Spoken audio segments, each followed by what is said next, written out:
வறுமை பிணி தீர்க்க விழிநீரை மறைத்து கடல் தாண்டி செல்கிறான் காதல் கணவன். அவன் பாதம் படாத வீட்டில் அவன் சுவாசத்தடம் தேடி தவிக்கிறாள் மனைவி. உழைப்பின் வியர்வையில் அவன் உருவம் தேய அவன் நினைவில் அவள் உயிர் வாழ்கிறாள். செல்போன் அழைப்பில் சினங்கும் குரல் கேட்டு 1000 முத்தங்களை காற்றினில் பகிர்கின்றனர். கடிகார முட்கள் நகர்வதெல்லாம் அவன் வருகைக்கான நாட்களை குறைக்கவே என எண்ணுகிறார்.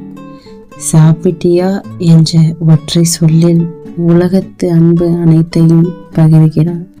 அவன் அனுப்பும் பணத்தை விட அவன் எழுதும் காதல் வரிகளுக்கே அவள் கண்கள் ஏங்குகின்றன. தூரத்து தேசத்தில் அவன் தனிமை இங்கே அவள் மடியில் தலை சாய்க்கும் நாளை தேடுகிறது. பிரிவென்னும் நெருப்பில் வெந்து காதல் என்னும் தேனில் நனைந்து நகர்கிறது காலங்கள். ஊர் திரும்பும் அந்த ஒரு நாளில் இத்தனை கால தனிமையும் மௌனமாய் கரைந்து போகும்.